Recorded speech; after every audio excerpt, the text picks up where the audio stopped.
Okay, so we're going to start off with the many paths to the one way to spirituality. So we've got pictures here of Madame Helena Blavatsky up in the top left, and she founded the Theosophy movement in 1875. We've got a picture here of Lao Tzu. We've got a picture over here, I believe, of Confucius, the Yoga Sutras of Patanjali shown here, the Buddha here, and this is Confucius up here. So all of these are different spiritual things. The thing to me that was always interesting is a lot of these things happened in 500 BC. There seemed to be some general worldwide movement, and people started up these different paths. So let's see what's going on. All right. So uh, the logic for this is that there was a spirituality in times past, probably with Atlantis, that was an integral part of daily life that balanced spirituality against materialism. So there was a balance, a yin and a yang between the spirituality and the materialism. And this way was based on love for yourself, and that in turn led you to love your neighbor as yourself. And this was a part of the collective unconscious that's in the entire universe. A piece of this is in each of us, each entity, each plant, each rock, each tree, each animal. But every entity is linked to one another. So the way is the sharing of this love, compassion, joy, honesty, integrity, and the yin and the yang, the male and the female side of things, and then the constant evolution of all these. So that's what we think we're coming back to. We've gone way too far into materialism and away from spirituality. But this takes us to our favorite parable, the parable of the elephant and the blind man. So a group of blind men hear about this strange animal, which is called an elephant. And they decide, since they can't see it, they touch it. So one touches the side and said it's like a wall. Another feels the trunk, says it's like a snake. Third touches the tusk, claims it's a sharp spear. The fourth feels the leg and insists it's a sturdy pillar or a tree trunk. The fifth one touches the ear and thinks it's a big fan. The sixth finds the tail and declares it's a thin rope. So they all argue, each convinced, with their limited experience, that they have the complete truth until someone who has vision comes up to them and looks and says, there's an elephant there. And the elephant encompasses all their descriptions. So all of these different things that we just touched on, these different faiths, we believe are all really unified as part of one way. That's our belief. So we have here a native shaman to start with. And so we have a group of people, and in that group of people, they typically have different strengths and weaknesses, and one of them is probably more spiritual than the others, just by definition, and that person is called a shaman. And they're found in many indigenous cultures. They're believed to connect with the spirit world and through altered states of consciousness. And they go into deep meditation regularly. They often connect to the collective unconsciousness to heal people or to guide the deceased or to protect their communities. So they're highly respected individuals. But their connection to the spirit world, they're seen as intermediaries between the human and the spirit worlds. They can travel to other realms to communicate with spirits and influence events, they claim. They can heal and protect. They're typically healers. They can heal people that are sick. They're able to diagnose and treat illnesses, both physical and spiritual, and this in turn leads them to protect their communities. So their ability to communicate with these spirits through a trance or through a dance or through some sort of ecstatic religious experience is is what gives them their capabilities. They guide the souls of the deceased to the afterlife. They ensure their safe passage and well-being. They may be influenced to have the power to influence natural phenomena. They might call down rain.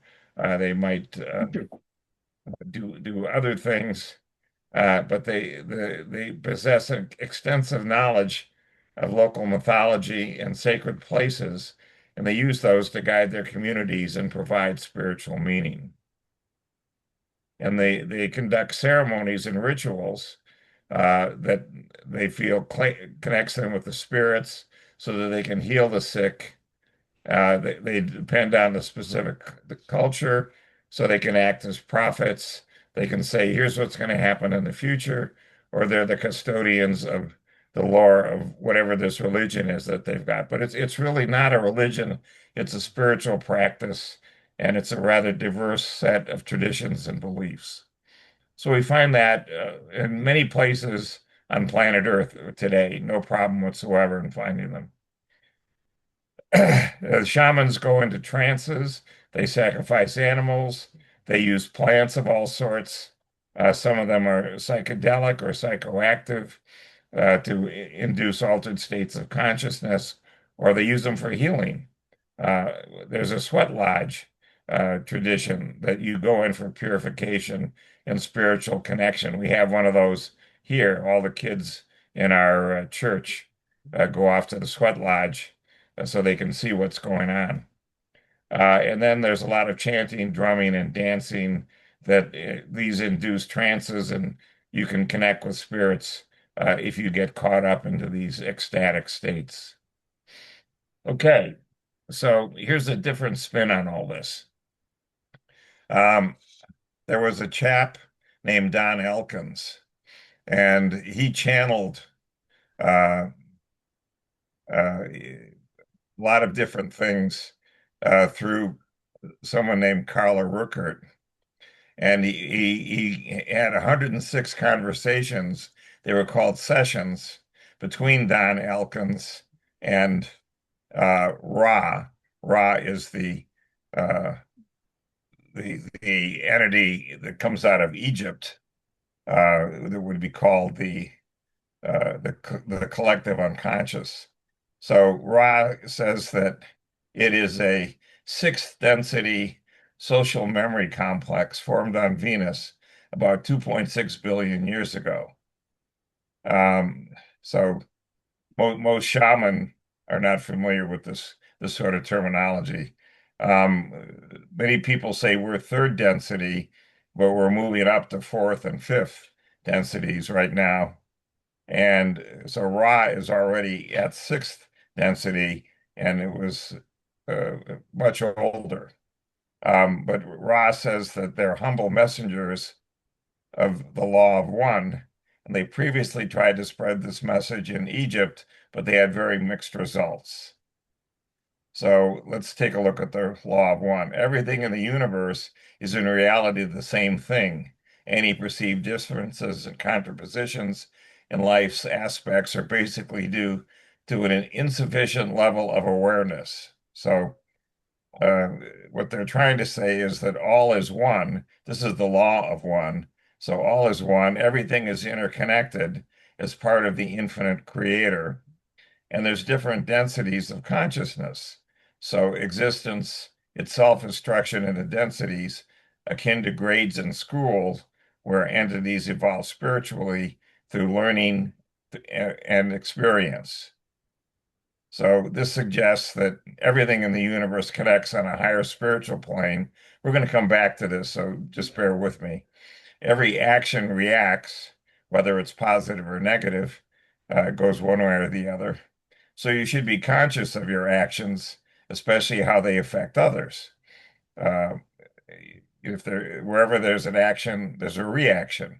And you should, at the end of the day, accept the differences between all the different peoples and their cultures.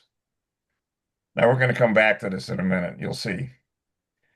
Now we turn now from what might have gone to Egypt, the law of one, to Confucius, who was roughly around 500 BC. He considered himself a transmitter of values from earlier periods, which he claimed in his time had all been abandoned. So it was the earlier times, the good old days, that were really where they had great values. Confucius argued for filial piety. He endorsed strong family loyalty and veneration of your ancestors, with respect for the elders by the children and husbands by their wives. And he recommended a robust family unit as the cornerstone for an ideal government. He created the silver rule, or the negative form of the golden rule. Do not do unto others what you would not want done to yourself. There you go. And Confucianism stresses the importance of cultivating a good moral character, which can positively impact the world through the concept of cosmic harmony. So the key virtues here are Ren, which means benevolence, humanity, kindness, Ji, which means righteousness and acting justly, Li, which is proper conduct, etiquette, and rituals, Ji, which is wisdom and knowledge, and Jin, which is trustworthiness and sincerity. These are the key virtues of Confucianism. And there are many people in China that follow this every day, that read some of the teachings of the Analects of Confucius and so forth. It's very important to have harmonious social relationships within society. You should respect, you should be loyal, you should fulfill your role in society.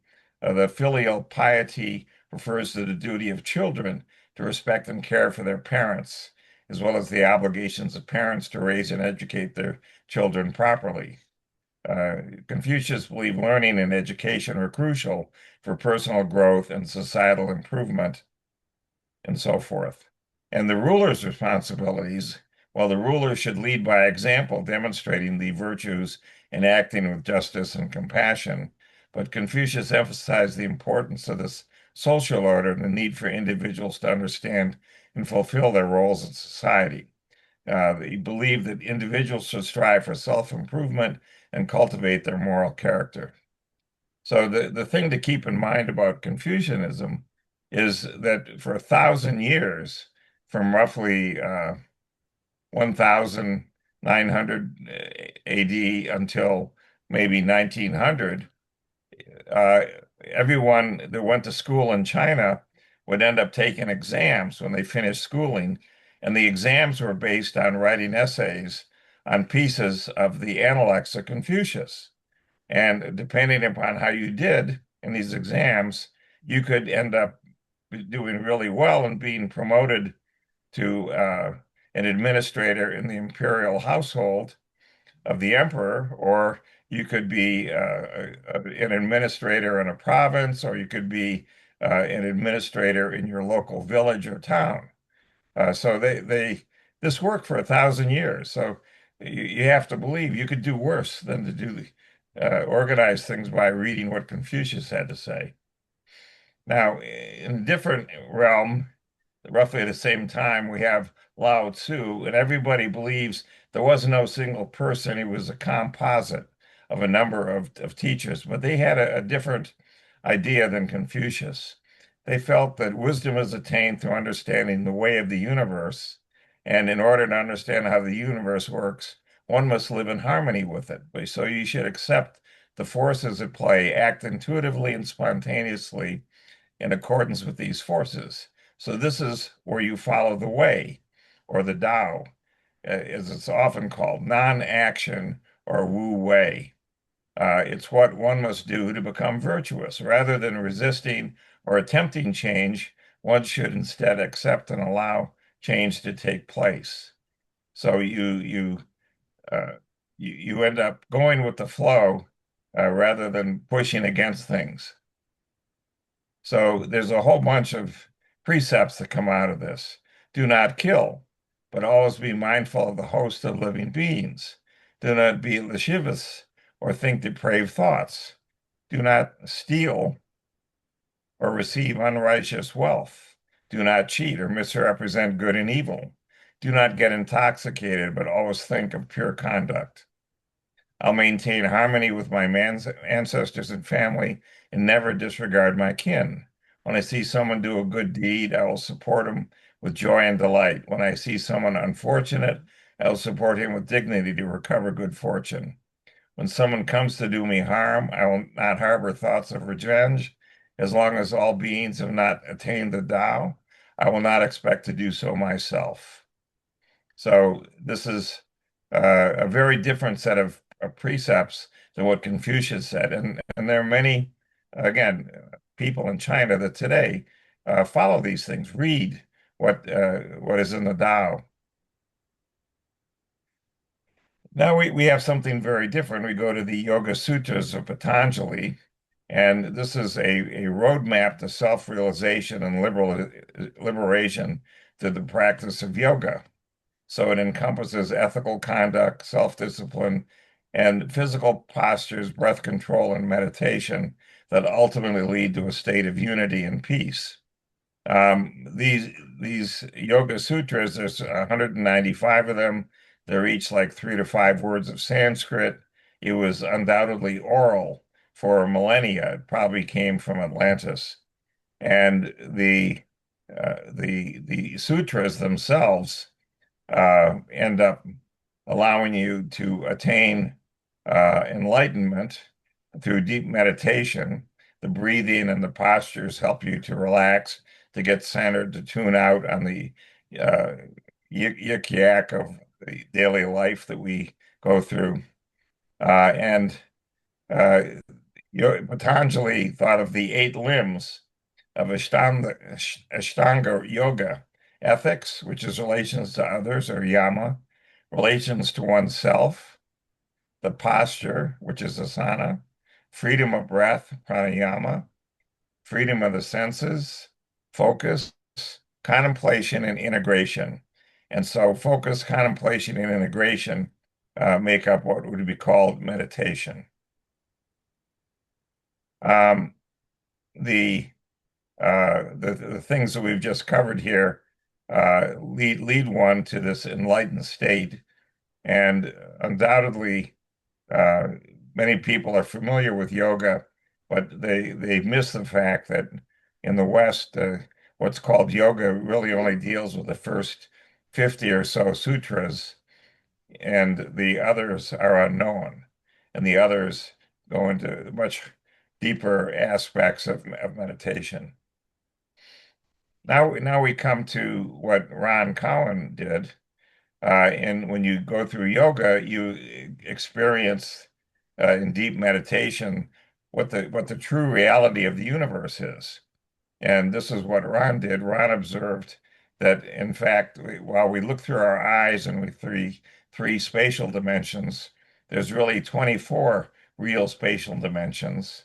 And then there's actually 2 different time dimensions. Or if we think of complex numbers where we have a real and imaginary part, we can pair these things up. So we have 12 complex spatial dimensions and 1 complex time dimension.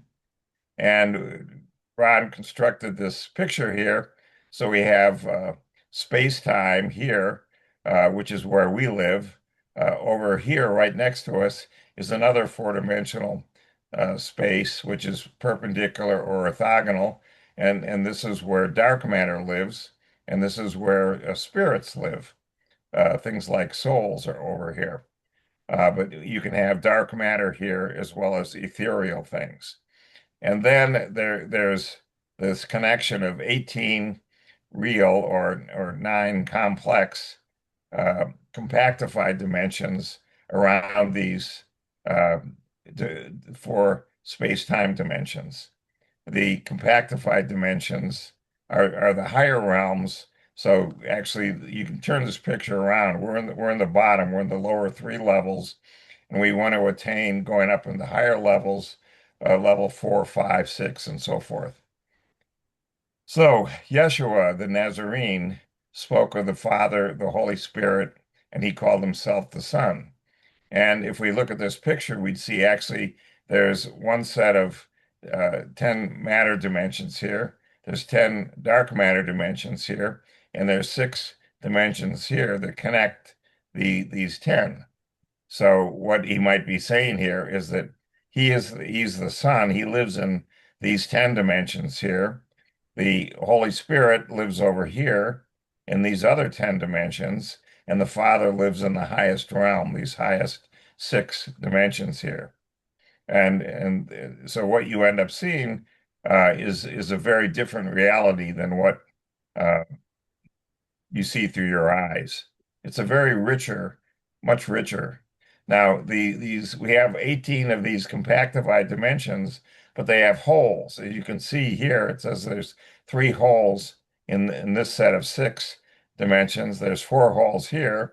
So these 3 holes connect up to the top here. These 4 holes connect up to this. And then there's one hole, one final hole, 8 holes that connects between these 2 6 dimensions that are here.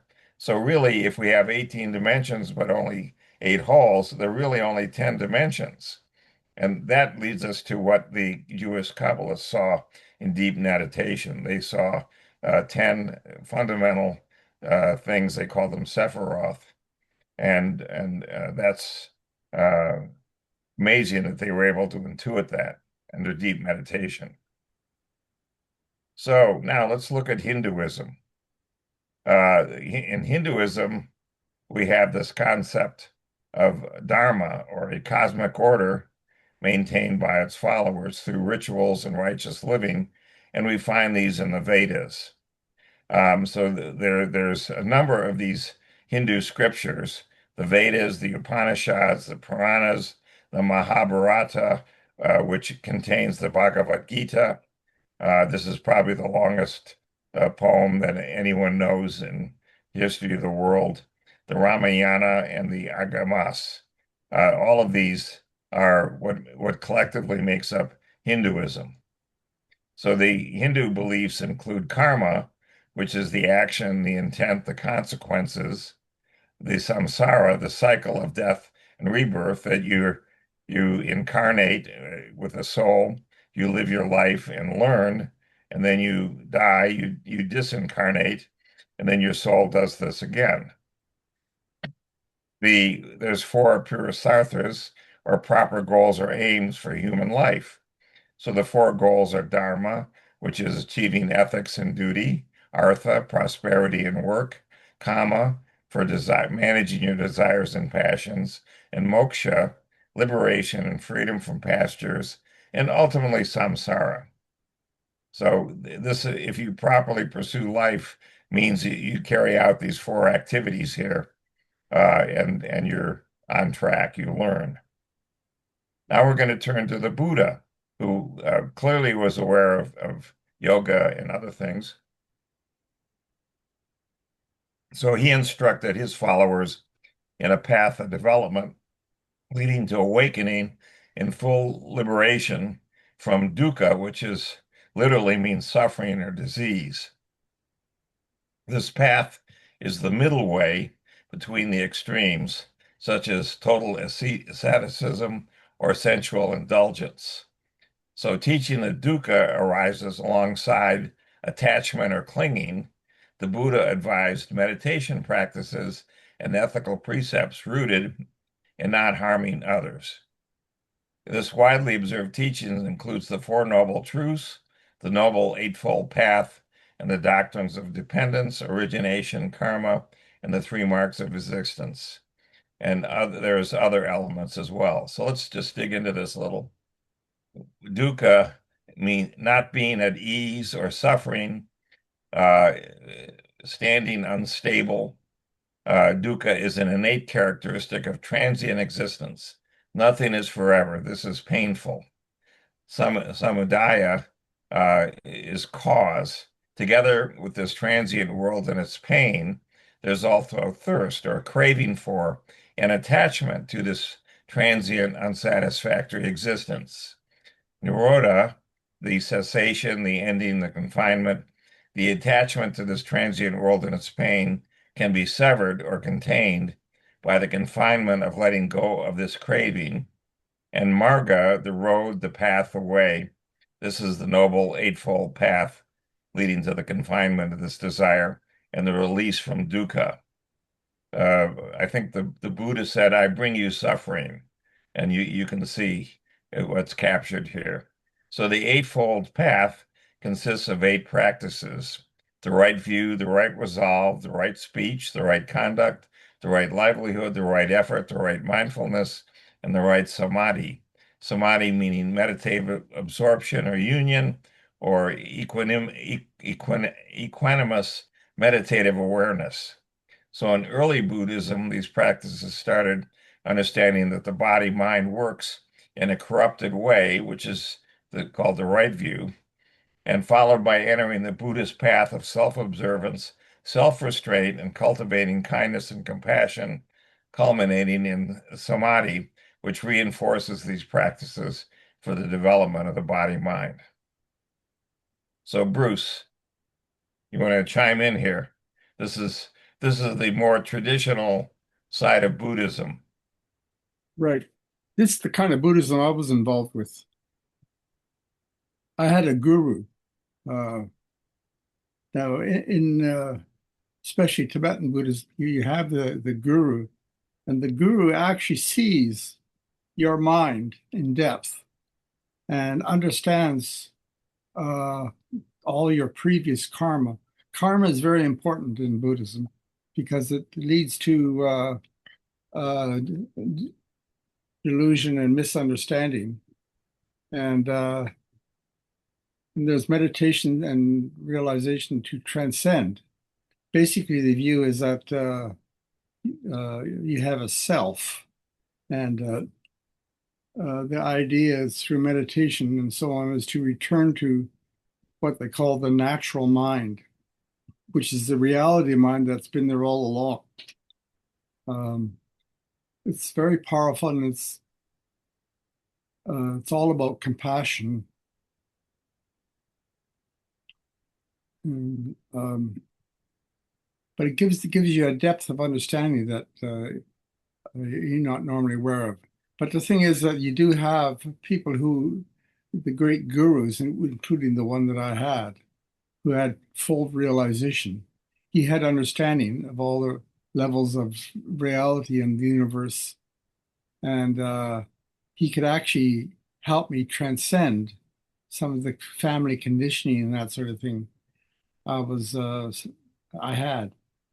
When you're a baby, you think your parents are gods. So you take on what their belief system is as if it was reality. But through a great guru like I had, you transcend all that stuff. Um, it's called guru yoga. It's a different level of Buddhism that's it's not that common, but it happens a lot. And he was able to communicate with telepathy almost. He was Oh able yeah, to. yeah. Telepathy was normal. Did I, you actually talk that much? It oh just yeah, okay. but the talking isn't necessarily verbal. It's uh, you talk in terms of um, I forget what you call it, like But well, the senses. only reason I'm bringing it up is I think words are really inadequate. But if you're linked with telepathy with thoughts, then it becomes much clearer what it is that each of you is trying to say or communicate. Yeah, you can talk about a transcendent view without talking about words. Like you understand the depth of a lot of things simply non-verbally, and the non-verbal communication is far more elaborate and in depth Sure. than Yeah. yeah, Yeah, words it don't has to cut it. be. Words are words are we just made them up. They they can't Yeah. possibly do it. So great. Okay. So let's see what else we got here. The Kabbalah. Here we have a form of Jewish mysticism that it turns out a lot of Jews are really not that familiar with because it's really intended just for a select few, but it emphasizes that the world was created broken and that the role of humanity is to repair it through spiritual growth and action. And the symbol that you see here is the so-called tree of life that has 1, 2, 3, 4, 5, 6, 7, 8, 9, 10 nodes or Sephiroth in it. And if you line these up with your body, you see at this one lines up with Saturn, this one with Jupiter, and so forth. But it goes from bottom to top, and the higher levels are ethereal, and the lower levels are material. Here, much more caught up in the muck of the world. So this is what they saw through deep meditation. This is also what Ron Cowan saw. He was able to see this. So the Kabbalah is no one knows. It's at least 4,000 years old. Again, it might have come out of Atlantis. No one knows. But it means to receive. So the Kabbalists teach every human being was created to receive complete joy and fulfillment. But the individual and the world as a whole, how do we improve our lives? We believe at the core that all of these truths are we call the wisdom of the Kabbalah. So this is a wisdom to be experienced, not just studied. That's what makes every person's experience unique. And one of the main universal principles here is that there are no coincidences, that everything happens for a reason, a purpose, including you. So, how in the world do we find our purpose? How can we know we're on the path that our soul is meant to take? How can we live a life of purpose and meaning? How do we live joyously? Can we all positively impact others and thereby the world? And there's a set of concepts that come out of this. The Tikkun Olam, repairing the world, is that the world was created in a state of imperfection, and it's the responsibility of humans to repair or correct it through good deeds, ethical behavior, and spiritual growth. There's the 10 Sephiroth, or divine emanations, that allow us to understand the structure of the universe and God's relationship to it. There's the Tree of Life. There were the 10 Sephiroth are shown. It's a symbolic representation of divine attributes and how they interact with one another. And there's a flow. As you can see, different things are connected in different ways, so there's a different set of flows. And then there's the unknowable nature of God, the Ein Sof, that the Kabbalah emphasizes the infinite and unknowable nature of God, which is something without end, Ein Sof. And the nature of creation here is that the universe was created through a process of divine contraction, or tzimtzum, that allowed for the existence of space and matter. And God is not limited to a specific form or gender. So you have this issue that apparently God decided uh, there was more than just being God. Why don't we create matter? Why don't we create a universe? Why don't we create probably many universes? And in doing this, that led to this contraction that allowed space and matter to come into existence. And the humans have a unique role in this creation because they're capable of reflecting the divine in their actions and thoughts, and they can contribute to the repair of the world. The Kabbalah is not just a set of doctrines, but it's a way of life that emphasizes the importance of spiritual and growth and personal experience. And the Kabbalah explores the structure of the soul. There are different levels and aspects. As we see, there's 10 Sephiroth here, 10 levels that you can be running around in, and how in the world this interacts with the physical world. And there's no coincidences. Everything happens for a reason. So you're encouraging individuals to seek meaning and purpose in their lives. So one of the spin-offs of the Kabbalah was Yeshua, the Essene. The Essenes were, in fact, Kabbalists. They probably came out of Atlantis, no one knows. And Yeshua was the male incarnation of these concepts, and Mary Magdalene was the female uh, side of things. So his teachings centered on love, compassion, and this notion of God, the kingdom of God. And Mary Magdalene's teachings didn't get nearly the same publicity or documentation, but they emphasized inner transformation, spiritual clarity, and finding strength within oneself. And so the two of them together uh, taught one another. They explored these ideas. Well, they were both together for the 3 years of his ministry. Yeshua emphasized loving God and loving one's neighbor as oneself and extending compassion to all, even enemies. And he preached about the imminent arrival of God's kingdom, which is a realm of justice, peace, and righteousness. Many people interpreted that to be uh, imminent meaning in a few years. Well, what he did say was that the temple was going to fall, and he said this in roughly 35 BC, and the temple was destroyed by the Romans in 70 AD. I said, sorry, I said 30 AD. So it was only 40 years later that the temple was destroyed. But that's not what he's talking about. He's talking about the arrival of God's kingdom and a realm of peace, justice, and righteousness. And that's hopefully what we're staring at right now. We'll see.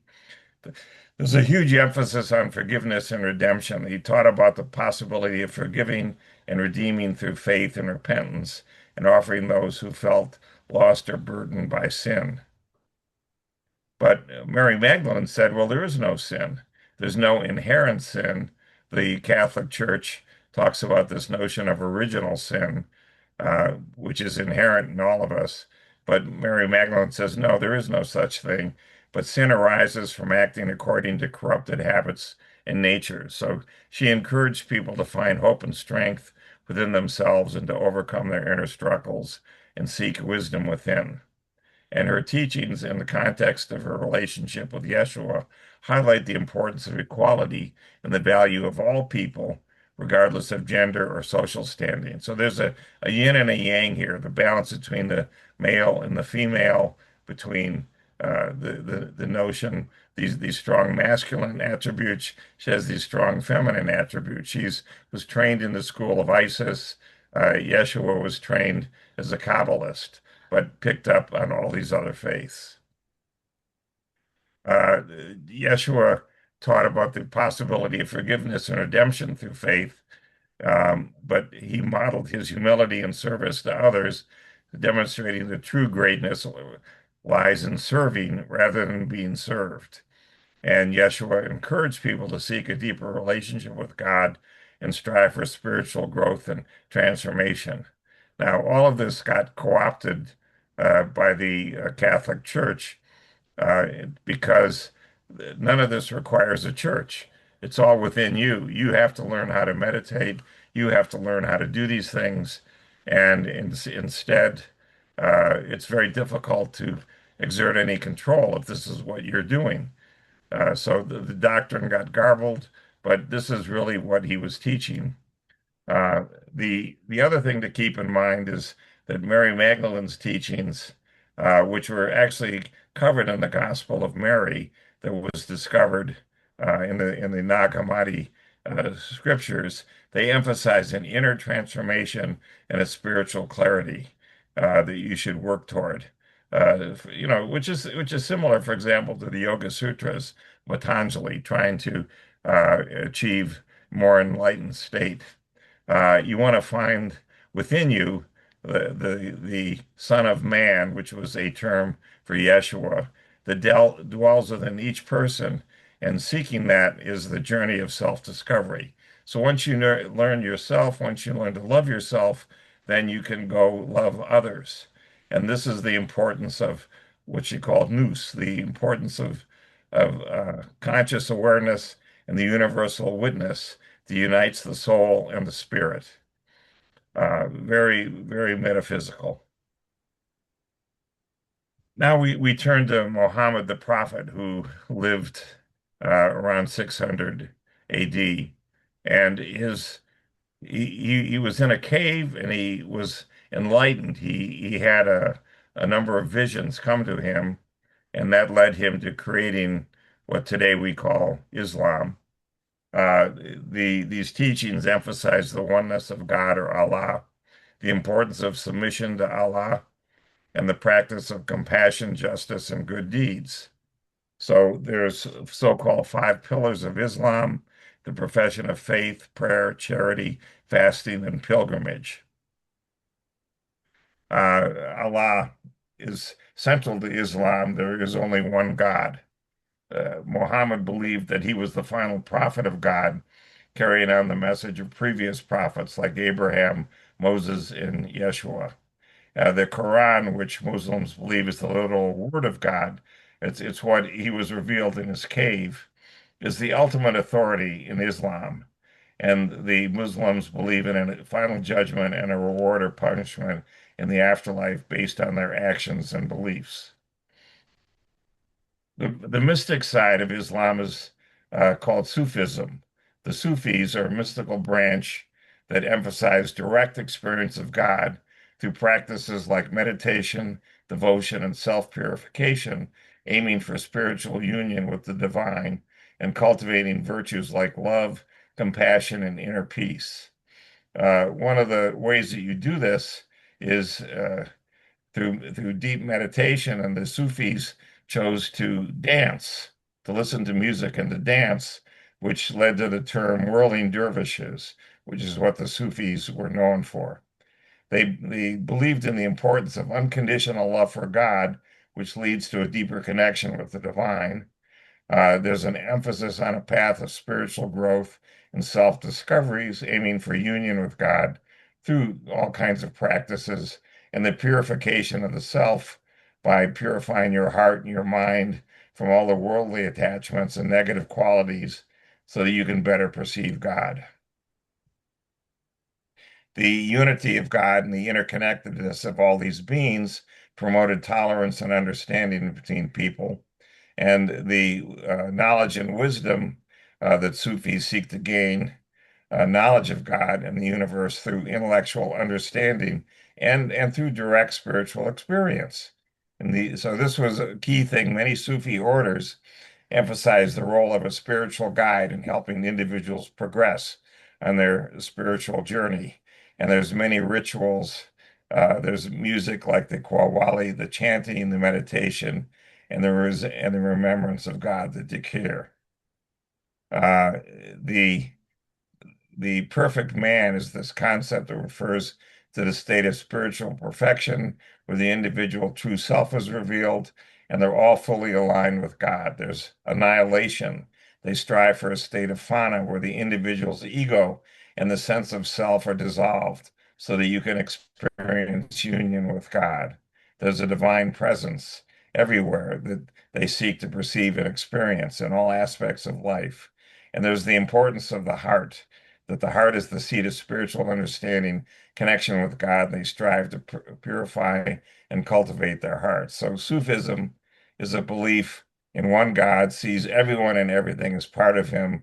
God is one and everything is in God. Nothing is beyond him. And one can find God by sacrificing all with loving devotion to God. Now, different spin. We have Hildegard von Bingen, who was a abbess. She actually ran three different monasteries for women only, cloisters, and she did this all in the 1100s.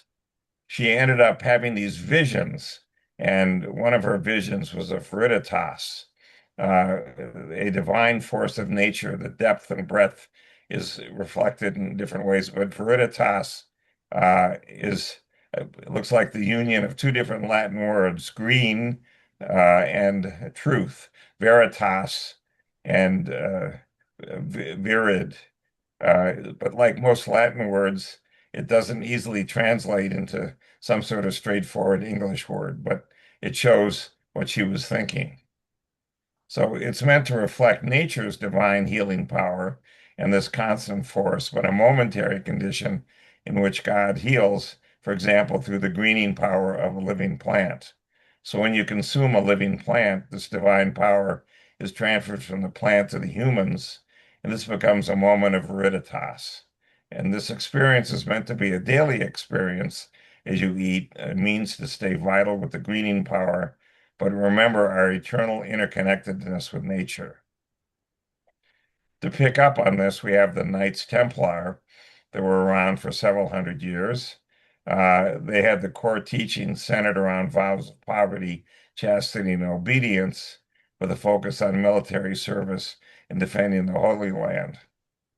But this is really a cover story. What they were really doing was resurrecting the teachings of Yeshua and then promulgating it throughout Western Europe, which is where they were. At the same time, there were the Cathars, which were a sect in the south of France, and they believed in a good God of the spiritual realm and an evil God of the material world. So they rejected the Catholic Church teachings and practices and advocated for a life of asceticism and nonviolence. Each of these was attacked violently by the Catholic Church. The Cathars were probably annihilated to the last person in the very first crusade, and the head of the Knights Templar was roasted at the stake in Paris, France, in 1312, and so forth. So you can see the church didn't like either one of these groups. Our group that we've been associated with, Unitarianism, started around 1550 AD when the Reformation was going on. So you had the Catholics and you had various Protestant faiths. And there was a big discussion here over, is there really a Trinity with a Father, a Son, and a Spirit, or is there simply a unity where they're all together and would perceived of as a God, or as Jung said, a collective unconsciousness.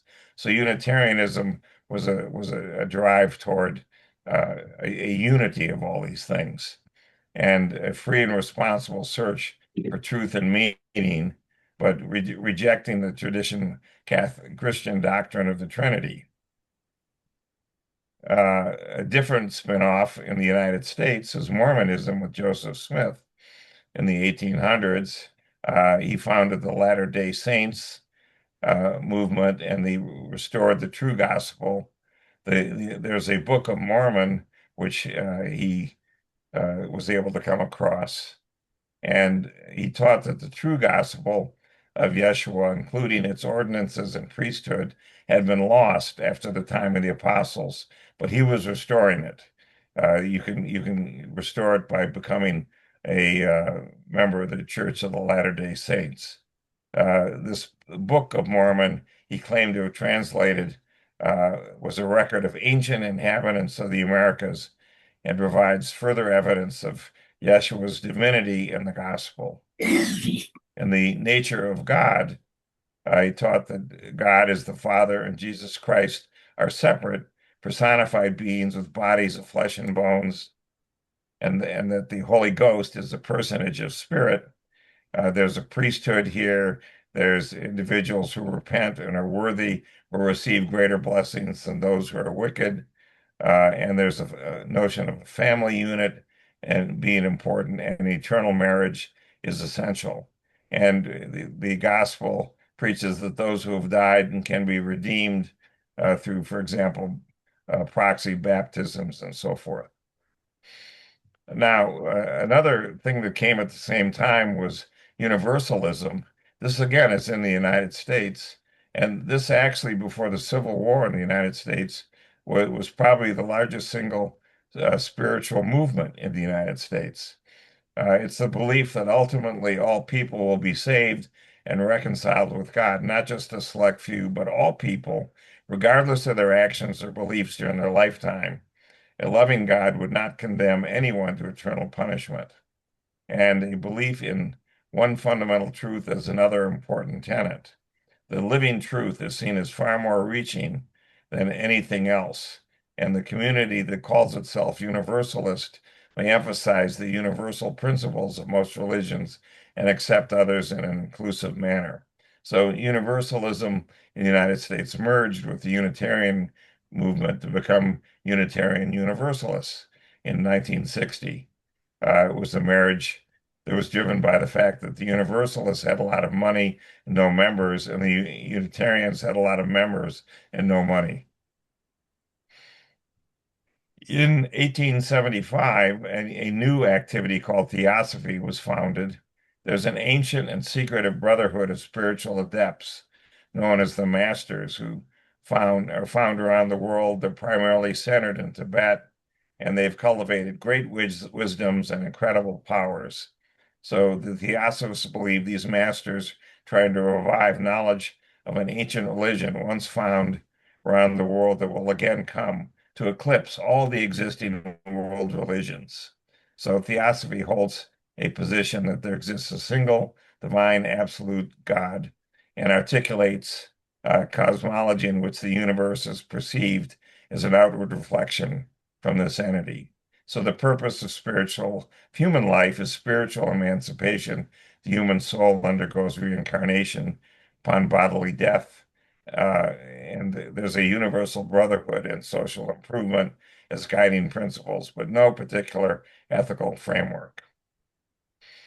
Just for way of contrast, there's a activity that started up in 1909 with electricity called radionics, and it argues that each living being, including plants, has an energy field.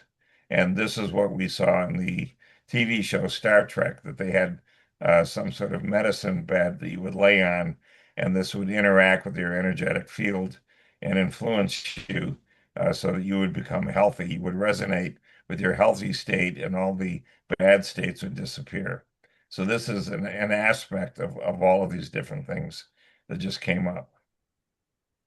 We had Jung, who was a psychologist and a psychiatrist, and he had the concept of a collective unconscious that is shared and inherited unconscious mind everywhere. So it contains universal primordial images and ideas, which he called archetypes, that are common to all humans and distinct from the personal unconscious formed by individual experiences. So we all resonate, we're all connected with each other, and these archetypes resonate to a lesser and smaller extent with what we do. And since they're in everything, this is the basis for astrology, that each of these entities in the skies, the planets, the sun, the moon, each of them has their own set of archetypes, and at certain times we resonate with some rather than others, and so it goes. What Ron Cowan observed as the collective unconsciousness was that there was information everywhere, that information was found on all the walls of the ether compartments of space. They coded all the walls, and they were constantly scanning the surroundings. The information that was there contained both algorithms and data. So the algorithms are these archetypes, and when there's some change, then the information uses the algorithms to control the change. So this leads to a constant evolution and change. If we look at the law of one, where everything is interconnected and there is one law, this is what it would be, or this would be the collective unconsciousness of Jung. So it goes. And then finally, we go to Hawaii, and there's an ancient Hawaiian practice of reconciliation and forgiveness that aims to heal and transform relationships by addressing inner conflicts and taking responsibility for one's experiences.